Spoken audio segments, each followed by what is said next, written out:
Bom, a gente vai mergulhar hoje num guia bem prático, sabe? É uma jornada de autoconhecimento que é super importante, descobrir qual é a nossa principal linguagem do amor.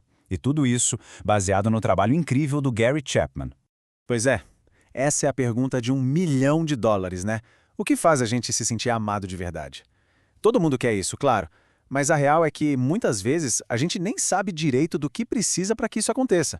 E olha, essa busca pode mudar tudo nos nossos relacionamentos. Então, segundo o Chapman, a resposta para essa busca está em entender 5 jeitos principais de dar e receber amor. Bora dar uma relembrada rápida em quais só. Ok, então temos palavras de afirmação, tempo de qualidade, presentes, atos de serviço e toque físico. Pensa assim, cada uma dessas é como um caminho diferente para encher o que o autor chama de tanque de amor emocional da gente. Só que é aí que o bicho pega, né? Para muita gente, sacar qual é a linguagem principal é bem confuso. Às vezes, mais de uma parece importante, ou então nenhuma se destaca.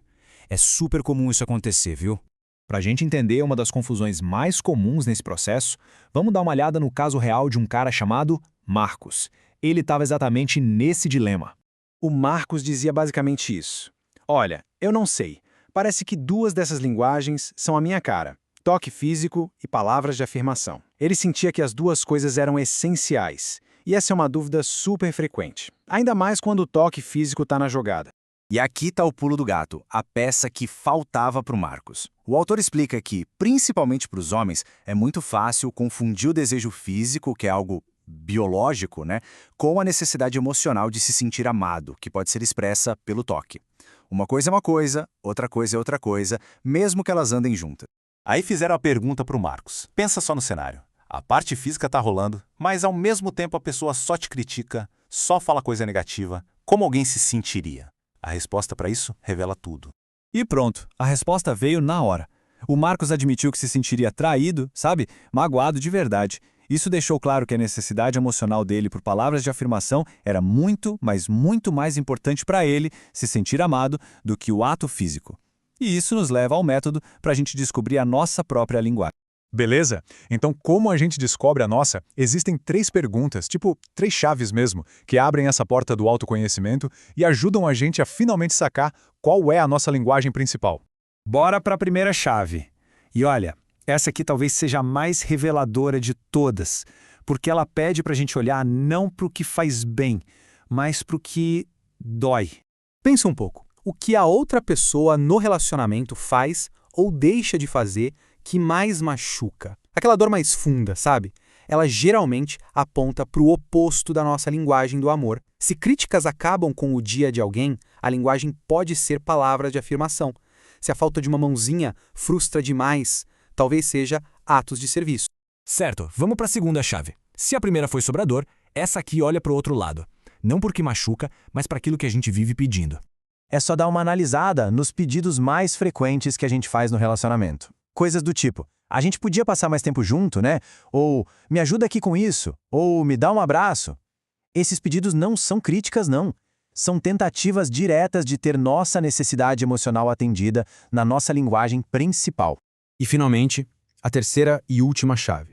Depois de olhar para a dor e para os pedidos, essa aqui vira o espelho para a gente. É sobre o nosso próprio jeito de agir. Muitas vezes, o jeito que a gente demonstra amor é um espelho de como a gente gostaria de receber. Se uma pessoa vive dando presentes, talvez essa seja a linguagem dela. Se vive elogiando os outros, pode ser palavras de afirmação. É um baita indicador. Ok, descobrir a linguagem é o primeiro passo. Mas e aí? Como a gente leva isso para a prática, para o dia a dia? O autor tem uma sugestão de um exercício que é simples, mas olha, poderoso para casais. Chama verificação do tanque. A ideia é ser um jeito leve, divertido, sem pressão, de conversar sobre como cada um está se sentindo em termos de amor e o que um pode fazer pelo outro para ajudar. E as regras são moleza. Uma pessoa pergunta para outra, de 0 a 10, como é que está o seu tanque de amor hoje? Depois pergunta, e o que eu posso fazer para ajudar a encher esse tanque?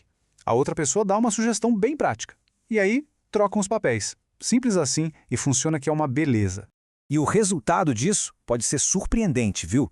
Tem a história de um marido que contou que, fazendo isso, a esposa disse que o tanque dela estava em 7. Aí ele perguntou o que podia fazer para ajudar a encher. A resposta dela deixou ele de queixo caído. Ela pediu para ele lavar a roupa.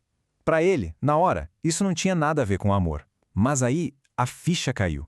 Ele percebeu que o sentimento que ela teria ao ver ele fazendo aquilo, que é um ato de serviço, era exatamente o mesmo sentimento que ele tinha com o toque físico.